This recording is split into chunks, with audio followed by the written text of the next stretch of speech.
भारत आज की डेट में अपने नागरिकों को तो कोरोना की वैक्सीन मुहैया करवा ही रहा है, लेकिन उसके साथ साथ दुनिया के बाकी देशों को भी सप्लाई कर रहा है। कुछ पड़ोसी और डोमिनिका जैसे देश भी हैं जो कोरोना की वैक्सीन अफोर्ड नहीं कर सकते हैं। उनको भी भारत ने कुछ कोरोना की वैक्सीन फ्री में मुहैया करवाई हैं। मोटे तौर पर कहो तो वैक्सीन डिप्लोमेसी के साथ साथ भारत इस संकट की घड़ी में विश्व कल्याण के लिए भी काम कर रहा है। मगर इसी बीच अब भारत और खासकर भारत के सीरम इंस्टीट्यूट द्वारा बनाई जाने वाली एस्ट्राजेनेका और ऑक्सफोर्ड की वैक्सीन को बदनाम करने की भरपूर कोशिश की जा रही है और ये भ्रम फैलाया जा रहा है कि भारतीय वैक्सीन बिल्कुल भी कारगर नहीं है। अब क्योंकि भारत आज की डेट में 20 से ज्यादा देशों को वैक्सीन एक्सपोर्ट कर रहा है, इसलिए ये भारत के लिए जरूरी हो जाता है कि हम इस तरह के प्रोपेगेंडा को एक्सपोज करें। दरअसल the economic times, the Hindu, money control, business today और याहू न्यूज जैसे कई भारतीय, इंटरनेशनल और खासकर पाकिस्तानी मीडिया हाउसेस के हवाले से ये मीडिया रिपोर्ट सामने निकल कर आ रही है कि साउथ अफ्रीका ने भारत से खरीदी 1 मिलियन वैक्सीन के डोजेस भारत को वापस कर दिए हैं। वहीं कुछ मीडिया रिपोर्ट्स के मुताबिक साउथ अफ्रीका ने भारत के सीरम इंस्टीट्यूट को कह दिया है कि वो अपने 1 मिलियन यानी कोरोना के 10 लाख डोजेस वापस ले ले। ये खबर आते ही आग की तरह फैल गई, जिसकी वजह से भारत की इमेज को तो नुकसान पहुंचा ही, लेकिन भारत का सफल कोरोना वैक्सीन एक्सपोर्ट प्रोग्राम बाधित होने के भी चांसेस बढ़ गए थे। इस खबर पर सभी ने इतनी जल्दी विश्वास इसीलिए कर लिया क्योंकि यूके की तरह साउथ अफ्रीका में भी अब कोरोना का एक नया वेरिएंट सामने निकल कर आ रहा है जो नॉर्मल कोरोना वायरस के वेरिएंट से अलग है।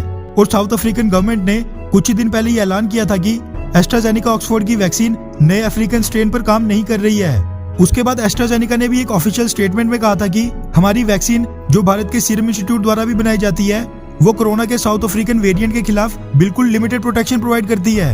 बस यही कारण है कि ये खबर इतनी तेजी से फैल गई और दुनिया में ये मैसेज आने लगा कि भारतीय वैक्सीन भरोसेमंद बिल्कुल नहीं है या फिर इफेक्टिव बिल्कुल नहीं है। लेकिन अब बियॉन्ड वर्ल्ड इज वन और जी न्यूज के वाले से ये मीडिया रिपोर्ट सामने निकल कर आ रही है कि साउथ अफ्रीका के भारत को वैक्सीन वापस लौटाने की खबर बिल्कुल फेक न्यूज है और उसमें थोड़ी भी सच्चाई नहीं है, जिसकी पुष्टि खुद साउथ अफ्रीका के हेल्थ मिनिस्टर डॉक्टर जावेली ने पिछले कल की। उन्होंने पिछले कल साउथ अफ्रीका की पार्लियामेंट यानी संसद में कहा कि जो आज की डेट में भारत को वैक्सीन वापस लौटाने की मीडिया में रिपोर्ट्स आई हैं वो बिल्कुल सही नहीं है और साउथ अफ्रीका ने भारत को एस्ट्राजेनेका की वैक्सीन वापस नहीं लौटाई है और ना ही वो लौटाने जा रहा है। डॉक्टर जावेली ने बताया कि जो वैक्सीन भारत से खरीदी गई हैं वो बिल्कुल भी एक्सपायर्ड नहीं है और ठीक से काम करती हैं। इसलिए हम ये वैक्सीन अफ्रीकन यूनियन को ऑफर करने वाले हैं, जिसके बाद अफ्रीकन यूनियन अपने सदस्य देशों को भारत से खरीदी गई एस्ट्राजेनेका की वैक्सीन बांटेगा। उन्होंने कहा कि ये गलत इंप्रेशन बनाया जा रहा है कि भारतीय वैक्सीन काम नहीं कर रही है या फिर एक्सपायर्ड है, बल्कि ऐसा कुछ नहीं है और ये वैक्सीन बस कोरोना के अफ्रीकन स्ट्रेन के खिलाफ काम नहीं कर रही हैं, जबकि नॉर्मल कोरोना वायरस के खिलाफ बड़ी कारगर हैं। उन्होंने बताया कि साउथ अफ्रीका अब जॉनसन एंड जॉनसन और फाइजर वैक्सीन को नए अफ्रीकन वेरिएंट पर टेस्ट करने वाला है।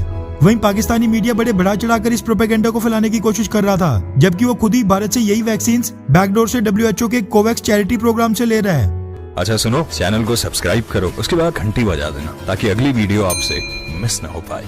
Thank you.